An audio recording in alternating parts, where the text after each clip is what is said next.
प्रिय दर्शकों, एक बार फिर डी के मोटिवेशन यूट्यूब चैनल में आप सभी का स्वागत है। प्रिय दर्शकों, एक गाय ने बताया, चाहे जान निकाल कर दे देना, ये तीन लोग कभी अपने नहीं हो सकते। एक न एक दिन ये जरूर धोखा देते हैं। आज की कहानी आपके लिए बहुत अच्छा ज्ञान देने वाली है कि हमें किस पर भरोसा करना चाहिए और किस पर नहीं। संसार में ऐसे कई लोग हैं जिनके दो चेहरे होते हैं, बाहर कुछ और होता है और अंदर कुछ और। बाहर से ये लोग बहुत भोले भाले दिखते हैं, पर अंदर से अत्यंत क्रूर होते हैं। ऐसे लोगों को पहचान पाना बहुत मुश्किल हो जाता है। दोस्तों, ऐसे लोगों की मदद करना व्यर्थ साबित होता है। आज की कहानी में मैं आपको बताऊंगा कि कौन से लोग नियम के स्वभाव के होते हैं। जैसे नियम की जड़ में चाहे जितना दूध डाल दो, उसमें कभी मिठास नहीं आ सकती, वैसे ही दुष्ट लोग कभी अपने स्वभाव को नहीं बदलते। आप उनके साथ अच्छा ही करो, फिर भी वे आपको धोखा जरूर देंगे। तो चलिए जानते हैं ऐसे लोगों के बारे में इस मार्मिक कहानी के माध्यम से। तो प्रिय दर्शकों, चलिए आपका समय बर्बाद ना करते हुए कथा को आरंभ करते हैं। लेकिन आगे बढ़ने से पहले अगर आप हमारे चैनल पर नए हैं तो चैनल को सब्सक्राइब करें, वीडियो को लाइक करें। चलिए कथा शुरू करते हैं। दर्शकों, बहुत समय पहले की बात है। एक राज्य में एक राजा हुआ करता था। वह राजा बहुत ही वीर और साहसी योद्धा था। उसकी वीरता की चर्चा दूर दूर तक फैली हुई थी। मित्रों, उस राजा के 4 बेटे थे जो सभी सुंदर और बलवान थे। अपनी शिक्षा और प्रशिक्षण के साथ साथ वे चारों धीरे धीरे जवान होते गए। बल और पराक्रम में वे चारों अपने पिता के समान थे। कई बार उन्होंने अपने पिता के साथ युद्ध लड़ा और हर बार युद्ध में विजयी भी रहे। इसी कारण वे अपने बल पर कुछ हद तक अभिमानित हो गए थे। मित्रों, अक्सर जब किसी को किसी चीज पर अभिमान हो जाता है तो फिर उसका विवेक नष्ट हो जाता है। वह अपने विवेक से नहीं बल्कि अपने अभिमान से सोचता है। कहते हैं कि मनुष्य को इन 6 चीजों से कभी उन्मत्त नहीं होना चाहिए। वांग, विद्या 2, सुअर और वीरता 3, धन 4, कुल 5, बल और 6 अत्यधिक मान और सम्मान। विद्या से उन्मत्त व्यक्ति अपने प्रियजनों की सलाह को नहीं मानता और खुद को गलतियों के रास्ते पर चलने देता है। सुअर और वीरता से उन्मत्त व्यक्ति जल्दी जल्दी युद्ध करने के लिए ललचाता है, जिससे वह अपनी जान गंवा बैठता है। धन से उन्मत्त व्यक्ति अपनी बुराई और अपमान को नहीं समझता। कुल से उन्मत्त व्यक्ति श्रेष्ठ लोगों का अपमान करता है। बल से उन्मत्त व्यक्ति दूसरों को कष्ट पहुंचाता है और मान से उन्मत्त व्यक्ति सबका अपमान करता है। वह राजा अपने चारों राजकुमारों से बहुत प्रेम करता था। यहां तक कि राजा जब भी कोई योजना बनाता था तो वह अपने बेटों से भी राय लिया करता था। कहते हैं, जो लोग अपने घर में छोटे लोगों की राय भी सुनते हैं, उनके घर में कभी आपसी विवाद नहीं होते। कभी कभी छोटे लोग भी बहुत काम की बातें सुझा सकते हैं। धीरे धीरे चारों राजकुमार बड़े हो गए और शिकार पर जाने लगे। एक दिन राजा ने अपने चारों बेटों को बुलाकर उन्हें समझाया, बेटों, अब तुम बड़े हो चुके हो, तुम अपनी इच्छा से कहीं भी जा सकते हो, लेकिन तुम मेरी एक बात हमेशा याद रखना। जब भी शिकार पर जाओ तो हमेशा उत्तर, पश्चिम और पूरब दिशा में ही जाना। भूलकर भी दक्षिण दिशा की ओर मत जाना। अगर तुम गलती से भी दक्षिण दिशा की ओर चले गए तो तुम बहुत बड़ी मुसीबत में फंस जाओगे। राजा के चारों पुत्रों ने अपने पिता की बात ध्यान से सुनी और दक्षिण दिशा में न जाने का संकल्प लिया। उन्होंने वचन दिया कि पिताजी, हम आपकी आज्ञा का पूरी तरह पालन करेंगे और कदापि दक्षिण दिशा में शिकार करने नहीं जाएंगे। मित्रों, अगले दिन हुआ और जैसे हमेशा होता था, चारों राजकुमार अपने घोड़ों पर सवार होकर पिता की आज्ञा का पालन करते हुए 3 दिशाओं में शिकार पर जाने लगे। लेकिन वे कभी दक्षिण दिशा की ओर नहीं गए। यही क्रम कई दिनों तक चलता रहा। एक दिन चारों राजकुमार शिकार करने के लिए जंगल में गए। पूरे दिन उन्होंने शिकार का पीछा किया, लेकिन जब शाम हुई तो वे घर लौटने लगे। आज उन्हें कोई शिकार नहीं मिला था और इस वजह से वे बहुत निराश थे। शिकार खेलते हुए चारों राजकुमार थक चुके थे और भूख प्यास से भी परेशान हो रहे थे। हारे थके वे एक वृक्ष के नीचे बैठकर आराम करने लगे। तभी उनका छोटा भाई, जो थोड़ा नटखट स्वभाव का था, अपने बड़े भाई से बोला, भैया, मुझे एक बात समझ में नहीं आई। हमारे पिताजी ने हमें 3 दिशाओं में शिकार करने के लिए तो कहा, लेकिन दक्षिण दिशा में जाने से मना किया। पिताजी ने ऐसा क्यों कहा होगा? मुझे लगता है इसके पीछे कोई बड़ा रहस्य है। शायद हमारे पिताजी ने उन 3 दिशाओं के राजाओं को हरा दिया होगा, लेकिन दक्षिण दिशा के राजा से युद्ध में हार गए होंगे, इसलिए उन्होंने हमें दक्षिण दिशा में जाने से मना किया। बड़ा भाई बोला, नहीं भाई, ऐसा नहीं हो सकता। छोटा भाई फिर बोला, मुझे तो यही लगता है कि हमारे पिता दक्षिण दिशा के राजा से हार गए हैं और उसी डर की वजह से उन्होंने हमें वहां जाने से मना किया। मुझे लगता है हमें कल दक्षिण दिशा में जाकर इसका सत्यापन करना चाहिए। हम चारों तो कुशल योद्धा हैं, हमारी वीरता पर संदेह नहीं करना चाहिए। अगर हम दक्षिण दिशा में जाएंगे तो हमारी कीर्ति और भी बढ़ जाएगी। कल सुबह हम वहां जाएंगे और इस बात की जांच करेंगे। मित्रों, छोटे भाई की बात सुनकर बड़े राजकुमारों को भी ऐसा लगा कि शायद हमारे पिता दक्षिण दिशा के राजा से हार गए होंगे। इस पर तीनों बड़े राजकुमार दक्षिण दिशा जाने के लिए तैयार हो गए और कहने लगे, ठीक है, कल हम दक्षिण दिशा की ओर प्रस्थान करेंगे। अगले दिन राजकुमार अपने घर लौटे और थके हारे अपने कक्षों में सो गए। जब सुबह हुई तो चारों राजकुमार शिकार पर जाने के लिए निकल पड़े। जाते हुए उन्होंने अपने पिता से कहा, पिताजी, हम शिकार खेलने के लिए जा रहे हैं। आज हमें थोड़ा समय लग सकता है, क्योंकि बहुत दूर के राजाओं के बेटे भी शिकार के लिए आते हैं। अगर हम देर से लौटें तो आप चिंता न करें। राजा ने कहा, पुत्रों, जैसी आपकी इच्छा है। हमें आपकी वीरता पर पूरा विश्वास है, लेकिन फिर भी कोशिश करना कि जल्दी लौट आएं। इसके बाद वे चारों राजकुमार अपने पिता से ऐसा कहकर घोड़ों पर सवार हो गए और शिकार के लिए निकल पड़े। आज उन्होंने सीधी दक्षिण दिशा की ओर यात्रा की। चलते चलते वे अपने राज्य की सीमा से बाहर निकल गए। उन्होंने घोड़ों को वहीं छोड़ दिया और भेष बदलकर दक्षिण दिशा की ओर बढ़ने लगे। चारों राजकुमार पैदल चलते हुए जंगल के रास्ते से जा रहे थे। वे बहुत दूर निकल गए और एक घने जंगल में पहुंच गए। वहां से दूर दूर तक कोई गांव नजर नहीं आ रहा था। अब उन्हें बहुत तेज प्यास लगने लगी। तब उन्होंने एक वृक्ष के नीचे बैठकर आराम करना शुरू किया। प्यास की तीव्र पीड़ा से वे बहुत परेशान हो गए थे। धीरे धीरे शाम हो गई और अंधेरा गहरा गया। तो प्यास से व्याकुल होकर बड़े भाई ने अपने छोटे भाई से कहा, जो थोड़ा नटखट स्वभाव का था, अरे छोटे भाई, तुम जरा इस वृक्ष पर चढ़कर देखो, कहीं कोई घर या आसपास पानी का स्रोत तो नहीं है। देखो, कहीं कोई तालाब नजर आ रहा हो जहां जाकर हम अपनी प्यास बुझा सकें। अगर हमें पानी नहीं मिला तो आज हमारी जान भी जा सकती है। मित्रों, छोटा राजकुमार बड़े भाइयों की बात मानकर उस वृक्ष पर चढ़ गया और चारों ओर ध्यान से देखा।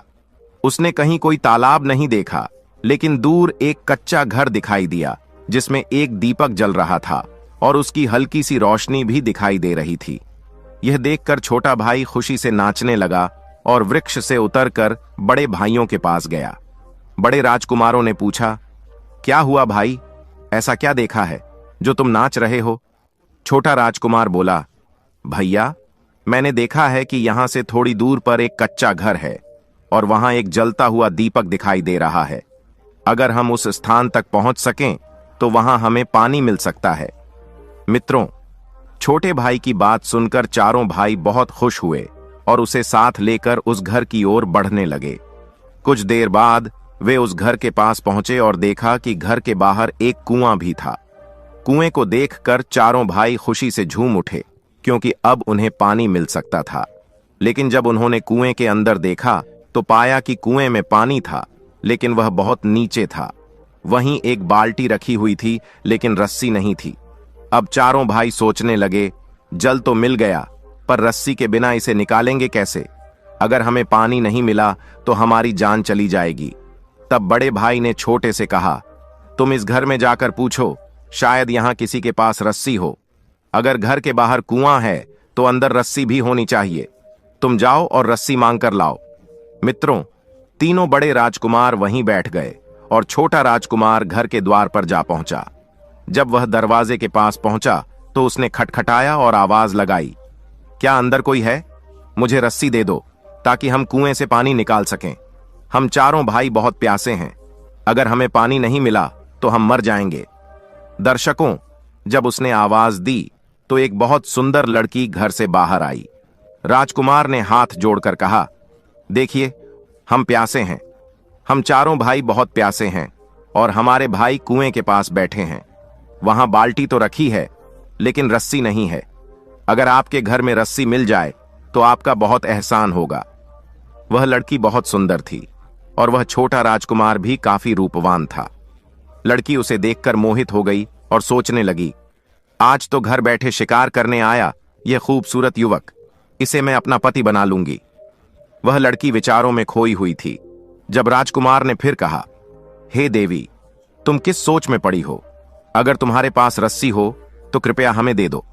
लड़की ने कहा, ठीक है, थोड़ा इंतजार करो, मैं अपनी बड़ी बहन से पूछ कर आती हूं। फिर वह लड़की अंदर गई और अपनी बड़ी बहन से कहा, बहन, एक युवक बाहर खड़ा है जो राजकुमार जैसा लगता है। वह रस्सी लेने आया है और बहुत प्यासा है। इतना सुनकर उसकी बड़ी बहन भी बाहर आई और उस राजकुमार को देखा।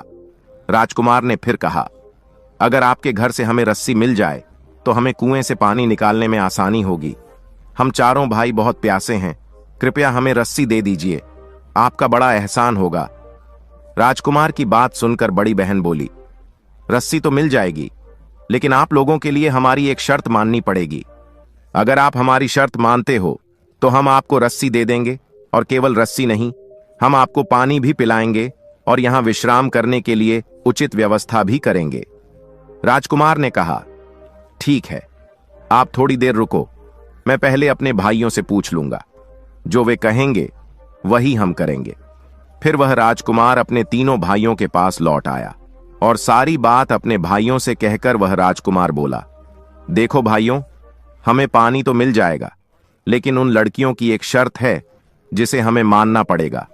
उन्होंने कहा कि अगर हम उनकी शर्त मान लेते हैं तो हमें पानी मिलेगा, भोजन मिलेगा और विश्राम के लिए एक बिछौना भी मिलेगा। मित्रों, चारों राजकुमार बहुत प्यासे थे और उन्हें उस समय केवल पानी पीकर अपनी जान बचानी जरूरी लग रही थी। वे सब एक मत से बोले, ठीक है, अगर हमें पानी पीने को मिल जाए तो हम उनकी शर्त मानने के लिए तैयार हैं। इस तरह अपने भाइयों से पूछकर वह राजकुमार फिर उसी स्थान पर लौट आया जहां सुंदर लड़की की बड़ी बहन खड़ी थी। उसने कहा, हमारे भाइयों ने आपकी हर शर्त मानने के लिए हामी भर दी है, लेकिन कृपया हमें जल्दी से पानी पिला दीजिए और यह भी बताइए कि आपकी शर्त क्या है। तब उस लड़की की बड़ी बहन बोली, हे मुसाफिर, हमारी शर्त यह है कि हम 2 बहनें नहीं बल्कि 4 बहनें हैं और हम चारों बहुत सुंदर हैं। अब तक हम कुंवारी बैठी हैं क्योंकि हमें तुम जैसे सुंदर पुरुष नहीं मिले। अगर तुम चाहो तो तुम चारों भाई हम चारों बहनों से विवाह कर सकते हो।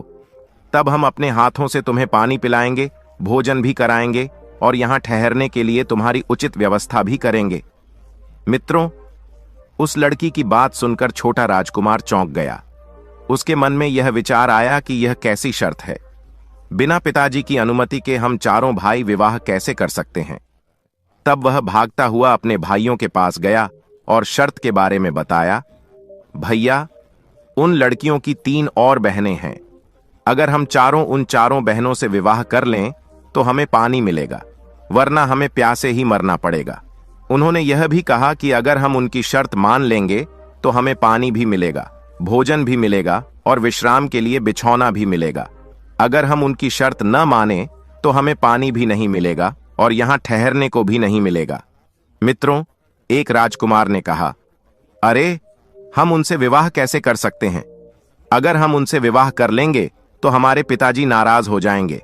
हमारे पिता तो हमें राजकुमारियों से विवाह कराएंगे। तब बड़े राजकुमार ने कहा, अरे मूर्खों, अगर हम जिंदा नहीं रहे तो हमारे पिता हमें विवाह कहां कराएंगे? अगर हमें पानी नहीं मिला तो हम वैसे भी मर जाएंगे। पहले पानी पीकर अपनी जान बचाओ, फिर जो होगा देखा जाएगा। और अगर हम राजकुमार हैं तो हम एक नहीं 2-2 विवाह कर सकते हैं, इसमें कोई दिक्कत नहीं है। इस प्रकार चारों राजकुमार उन लड़कियों की शर्त मानने के लिए राजी हो जाते हैं। वे चारों लड़कियों से कहते हैं, हमें आपकी शर्त मंजूर है, आप हमें पानी पिला दीजिए। यह सुनकर उन चारों बहनों को बहुत खुशी होती है। वे बड़े प्रेम से उन चारों भाइयों को जल पिलाती हैं। पानी पीने के बाद राजकुमारों को कुछ राहत मिलती है। फिर वे जल्दी जल्दी भोजन बनाकर उन्हें खिलाती हैं और कहते हैं, हे राजकुमारों, मैं मंडप तैयार कर रही हूं, आप विवाह के लिए तैयार हो जाइए। मित्रों, जब चारों राजकुमार पानी पी लेते हैं तो एक राजकुमार मन ही मन सोचता है, हमें जो चाहिए था वह हमें मिल गया। अब अगर हम इनकी बात नहीं मानेंगे तो ये हमारे साथ क्या करेंगे? यह सोचकर उन चारों में से एक राजकुमार कहता है, हे लड़कियों, विवाह करने की बात तो हमने पानी पीने के लिए कही थी, लेकिन अब हम तुमसे विवाह नहीं कर सकते। हम चारों भाई एक ही पिता के बेटे हैं और हम बिना पिता की अनुमति के ऐसा कदम नहीं उठा सकते जो हमारे पिता के दिल को चोट पहुंचाए। मित्रों, जब एक राजकुमार ने इनकार किया तो उन चारों लड़कियों ने गुस्से में अपना भयंकर रूप धारण कर लिया।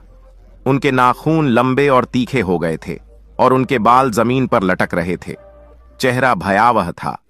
यह देखकर चारों राजकुमार डर गए और उन्हें लगा कि जैसे वे चारों उन्हें जीते जी निगल जाएंगी।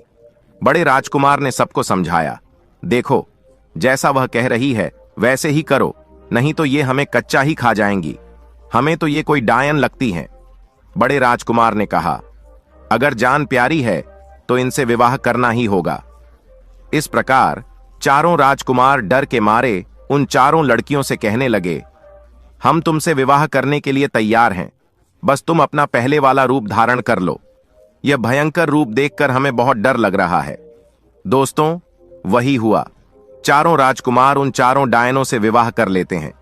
आपको बता दूं कि वे चारों लड़कियां असल में लड़कियां नहीं थीं, बल्कि डायने थीं। अब चारों राजकुमार उन डायनों के साथ रहने लगे।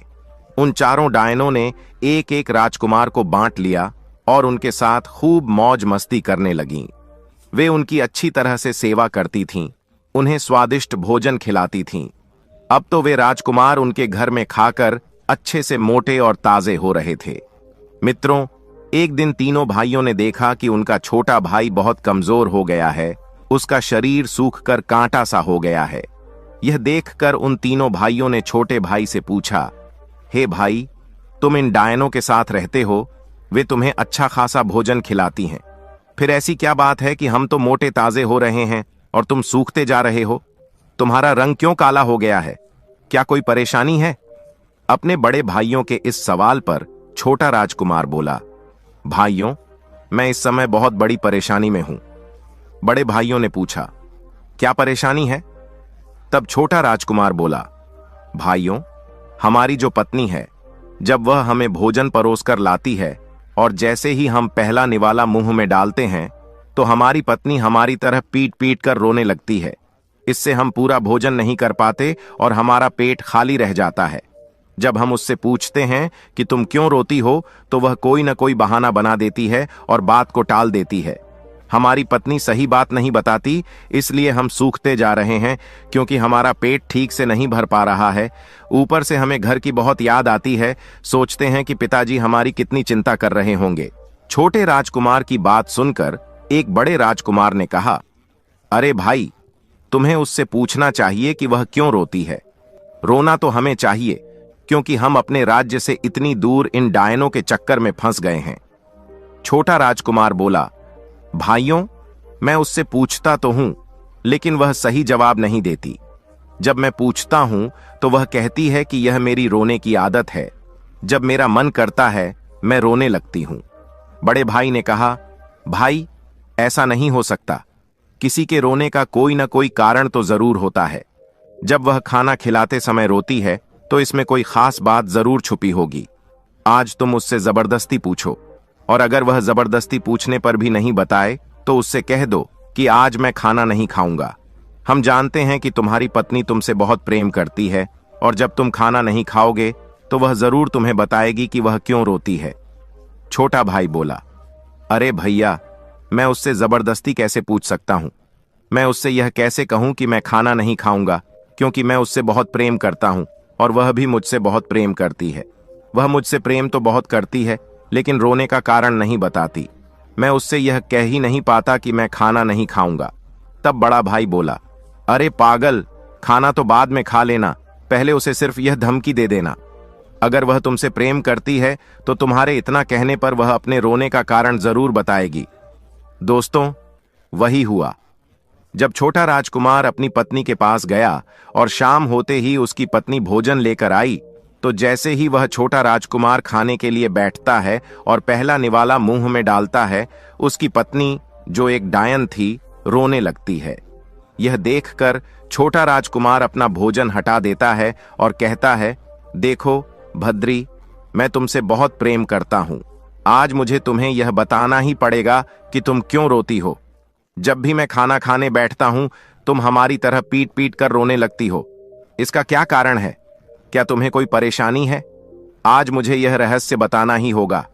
उस राजकुमार के ऐसा पूछने पर उसकी पत्नी यानी छोटी डायन कहने लगी, नहीं, आप खाना खाइए।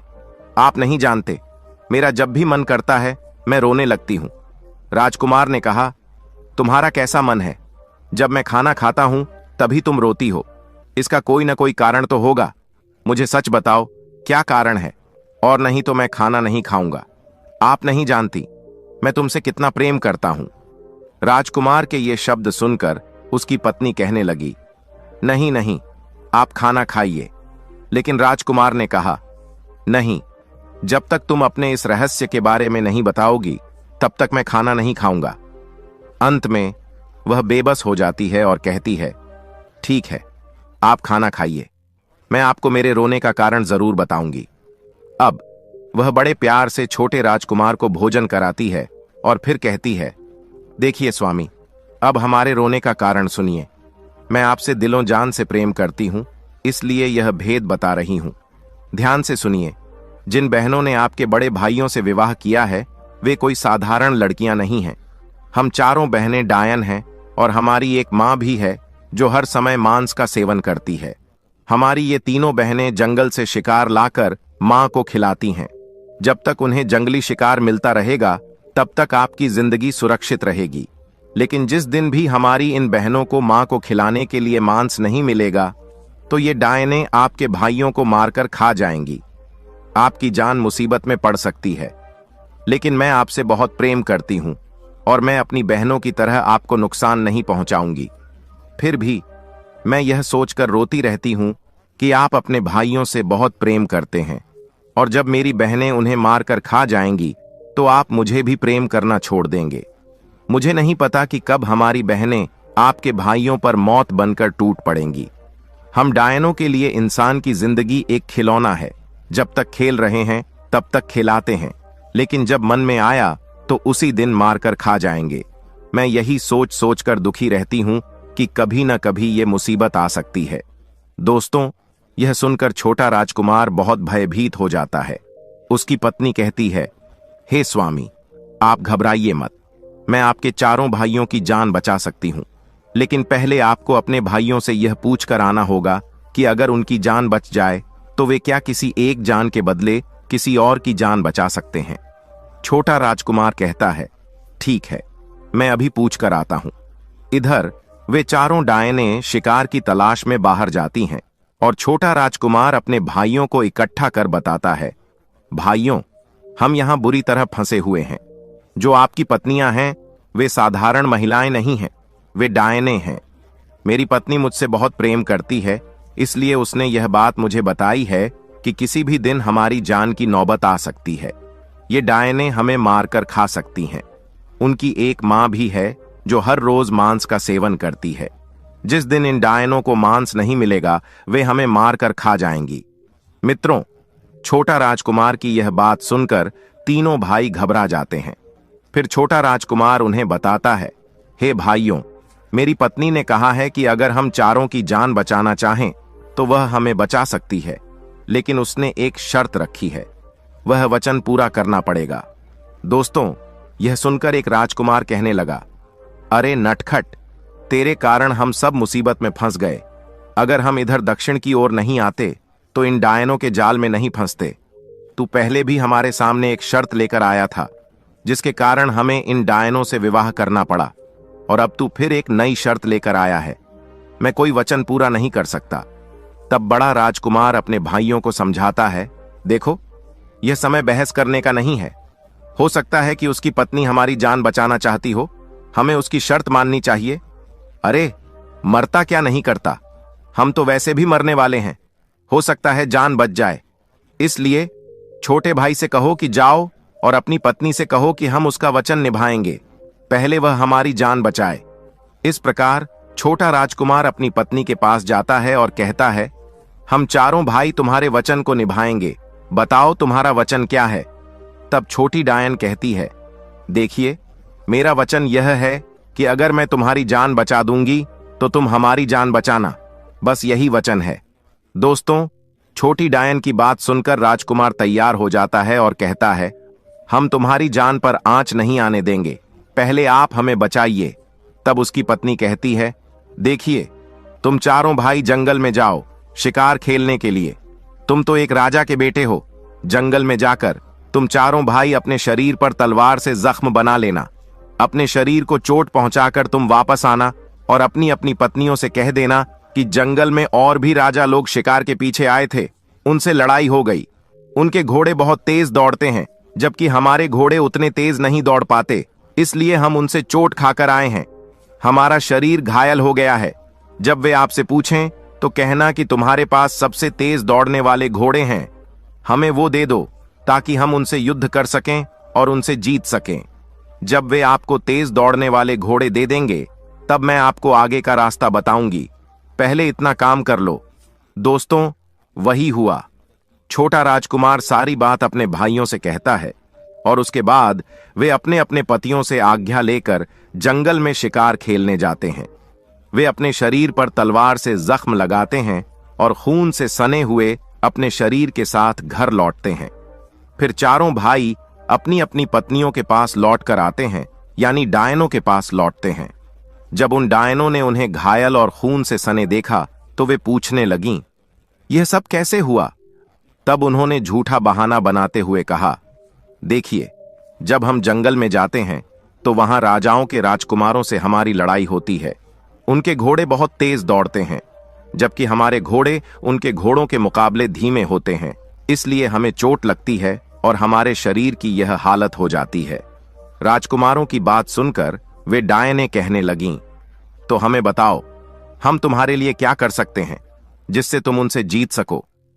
तब वे तीनों भाई कहते हैं, देखिए, तुम्हारे पास जो सबसे तेज दौड़ने वाले घोड़े हैं वे हमें दे दो ताकि हम उनसे युद्ध कर सकें और विजय प्राप्त कर लें। राजकुमारों की बात सुनकर वे डायनें कहने लगीं, अगर ऐसी बात है तो हम तुम्हारे साथ युद्ध करने चलते हैं। राजकुमारों ने कहा, देखो, तुम एक स्त्री हो और हमारे होते हुए अगर एक स्त्री राजाओं से युद्ध करेगी तो हमारी कितनी बेइज्जती होगी। लोग कहेंगे कि हम कायर हैं जो अपनी स्त्रियों को लेकर युद्ध करने आए हैं। हम नहीं चाहते कि हमारी बदनामी हो। हम एक राजा के बेटे हैं और युद्ध की कला को अच्छी तरह जानते हैं। बस आप इतनी मेहरबानी करें कि आपके अस्तबल में जो तेज दौड़ने वाले घोड़े हैं वो हमें दे दो।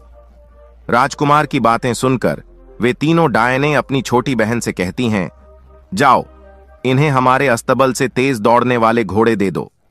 अब छोटी डायन उन चारों राजकुमारों को लेकर अस्तबल में आती है और सबसे तेज दौड़ने वाले घोड़े उन्हें दे देती है। फिर वे चारों भाई पूछते हैं, अब आगे का रास्ता बताइए, हमें आगे क्या करना है। तब छोटी डायन कहती है, देखिए, यहां से तुम्हें बहुत दूर जंगल में जाना होगा और जंगल के अंतिम छोर पर एक नदी बहती है। उस नदी को जब तुम पार कर लोगे तब हमारी बहनों की कोई शक्ति तुम पर काम नहीं करेगी, क्योंकि नदी के उस पार हम चारों बहनों की कोई ताकत नहीं चलती है। यदि तुम नदी पार कर सकोगे तो तुम्हारी जान बच जाएगी, लेकिन वचन के मुताबिक अगर वे पूछें कि यह रहस्य तुम्हें किसने बताया तो हमारा नाम मत लेना, हमारी जिंदगी को बचा लेना। दोस्तों, तब चारों राजकुमारों ने वचन दिया कि हम तुम्हारा नाम नहीं लेंगे। मित्रों, इस प्रकार वे चारों भाई तेजगमी घोड़ों पर बैठकर वहां से दौड़ पड़ते हैं और सबसे तेज दौड़ने वाले घोड़ों पर सवार होकर वे जंगल के अंतिम छोर तक पहुंच जाते हैं। इधर शाम हो चुकी थी और जब वे चारों राजकुमार लौटकर नहीं आए तो उन डायनों को चिंता होने लगी कि आखिर वे लौटकर क्यों नहीं आए। उन्होंने अपनी छोटी बहन से कहा, जाकर देखो, शाम हो गई है, हमारे पति लौटकर क्यों नहीं आए? दोस्तों, छोटी डायन को तो सब पहले से पता था। वह कुछ दूर देखने जाती है और थोड़ी देर में लौटकर आकर कहती है, मेरी प्यारी बहनों, लगता है चारों राजकुमार यहां से भाग गए हैं। उन चारों ने हमारे साथ धोखा किया है। ये सुनते ही वे तीनों डायनें व्याकुल हो जाती हैं और वे चारों भागकर अपनी मां के पास पहुंचती हैं। अपनी मां को लेकर वे राजकुमारों का पीछा करती हैं। कुछ ही देर में वे जंगल के अंतिम छोर तक पहुंच जाती हैं। मित्रों, जब तक वे जंगल के अंतिम छोर तक पहुंची, तब तक चारों राजकुमार नदी पार कर चुके थे। इधर जब उन डायनों की मां ने देखा तो वह अपनी चारों बेटियों पर चिल्लाती हुई कहने लगी, अरे मूर्खों, हाथ में शिकार आया हुआ था और तुम लोग भाग गए। खैर, कोई बात नहीं। उन डायनों की मां जाते जाते उन राजकुमारों से पूछती है, तुम तो नदी पार कर चुके हो, हमारी पहुंच से दूर निकल चुके हो। अब हमारी कोई शक्ति तुम पर काम नहीं करेगी, लेकिन अब तुम्हारी जान बच गई है। अब जाते जाते हमें यह तो बता दो कि यह बचने का रास्ता तुम्हें किसने बताया? मित्रों, राजकुमार के तीनों भाई बड़े ही दुष्ट थे और एहसान फरामोश। उन्होंने सोचा, हम तो अब बच ही गए हैं, अब इसे बता ही देते हैं कि यह रहस्य हमें कैसे पता चला। जैसे ही वे बताने को हुए, उसी समय छोटे भाई ने इशारों में कहा, भाइयों, यह भेद इन डायनों को मत बताना। हमने उस छोटी वाली को वचन दिया है, उसने हमारी जान बचाई है। अब हमारा धर्म बनता है कि हम उसकी जान की रक्षा करें, नहीं तो हमारी पत्नी को ये लोग मार डालेंगे। लेकिन दोस्तों, कहते हैं ना कि नीच कभी अपनी नीचता से बाज नहीं आता। वे तीनों भाई बड़े दुष्ट थे। उन्होंने अपने छोटे भाई से कहा, अरे भाई, अब तो हमारी जान बच ही गई है। तेरी पत्नी मरे तो मरे, आखिर वह भी तो इन्हीं डायनों की बहन थी। मित्रों, इस प्रकार वह छोटा भाई बार बार उनसे इस बात का आग्रह करता रहा कि यह भेद मत बताना, लेकिन उनके तीनों भाई नहीं माने। उन्होंने उन डायनों की मां को सारी बात बता दी कि तुम्हारी छोटी बेटी ने हमें वहां से निकलने का रास्ता बताया है। अब उस डायन ने और उसकी तीनों बहनों ने क्रोध में आंखें लाल करते हुए अपनी छोटी बहन पर हमला कर दिया और गुस्से में आकर उसे मार डाला, नोच कर खा गई। उसकी हड्डियों को वहीं पर डाल दिया। यह देखकर वे तीनों भाई बहुत खुश हुए, मगर छोटा भाई, जिसकी वह पत्नी थी, वहीं बैठकर रोने लगा। तीनों भाइयों ने उसे समझाया, पागल है तू, क्यों रोता है? वह हमारी कौन सी सगी थी? आखिर वह तो एक डायन ही थी। हमारे पिताजी हमारा विवाह इनसे भी सुंदर और शाही राजकुमारियों से करवा देंगे। तू घर चल। छोटा भाई बोला, अरे दुष्टों, तुम लोग जाना चाहो तो चले जाओ, लेकिन मैं घर नहीं जाऊंगा। तुम लोग गद्दार हो, धोखेबाज हो, एहसान फरामोश हो। हमारी पत्नी ने आप लोगों की जान बचाई और बदले में आपने हमारी पत्नी के साथ ऐसा व्यवहार किया कि उसे मार डाला। किसी ने सच कहा है कि दुष्टों पर कभी रहम नहीं करना चाहिए। तुम लोगों ने बहुत बड़ी नीचता का काम किया है, इसलिए आज से तुम हमारे भाई नहीं हो। विद्वान लोग कहते हैं कि चाहे प्राण भी दे देना, ये तीन लोग कभी अपने नहीं हो सकते। पहला, जो धन का अत्यधिक लालची होता है। दूसरा, जो काम वासना में अंधा होता है। और तीसरा, जो आपके पुराने दुश्मन होते हैं, मौका पाकर आपकी शत्रुता को याद करके आपको धोखा दे सकते हैं। इस प्रकार उस छोटे राजकुमार को उसके भाइयों ने बहुत समझाने की कोशिश की, लेकिन वह उनके साथ जाने को तैयार नहीं हुआ और उस नदी के किनारे बैठकर अपनी प्रिय पत्नी की मृत्यु पर शोक करता रहा। कुछ देर बाद वे तीनों डायनें अपनी मां के साथ वहां से चली जाती हैं। जब वे चले जाते हैं तो वह छोटा राजकुमार घोड़े पर सवार होकर फिर से उस नदी के पार जाता है और अपनी पत्नी के पास पहुंचता है, जहां केवल उसकी हड्डियां पड़ी हुई थीं। वह राजकुमार अपनी पत्नी से बहुत प्रेम करता था और उसके प्रेम में पागल हो गया था। उसने क्या किया? उसने अपनी पत्नी की एक चिता तैयार की और उसकी हड्डियों को लेकर उसी चिता पर बैठकर रोने लगा। फिर वह अपनी पत्नी के साथ उसी चिता में जलकर मर गया। दोस्तों, कहते हैं, प्रेम में इंसान कोई भेदभाव नहीं करता। उस छोटे राजकुमार के तीनों भाई बेईमानी और गद्दारी के पात्र थे। उसकी पत्नी ने ही उनकी जान बचाई थी, लेकिन बदले में उन भाइयों ने गद्दारी की। ऐसे धोखेबाजों को परमात्मा कभी माफ नहीं करता। कहते हैं कि धरती पर सुमेरु पर्वत सबसे बड़ा पर्वत है, लेकिन मैं उसे पर्वत नहीं मानता। वह तो उस पर्वत से भी भारी है जितना कि धोखेबाज लोगों से पृथ्वी दब चुकी है। और एक वह भाई था जिसने अपनी जान बचाने वाले के साथ अपनी जान गंवा दी। यह कहानी हमें यह सिखाती है कि यदि कोई हमारे ऊपर एहसान करता है, हमें किसी कठिन समय में मदद करता है और हमारी जान बचाता है, तो हमारा कर्तव्य है कि हम भी उसकी जान की रक्षा करें। हमें कभी भी उसके साथ बुरा नहीं करना चाहिए जो हमारे साथ अच्छा करे। जो ऐसा करता है उसे अंततः भयंकर दंड भुगतना पड़ता है। तो प्रिय दर्शकों, इस कथा के विषय में आपके क्या विचार हैं? कृपया अपनी राय कमेंट बॉक्स में प्रस्तुत करें। प्रिय दर्शकों, हम आशा करते हैं आपको यह कहानी बेहद पसंद आई होगी और आप इस कहानी से बहुत ही प्रेरणा लेंगे। तो मिलते हैं आपसे अगली वीडियो में। तब तक के लिए अपना ख्याल रखिए और खुश रहिए। धन्यवाद।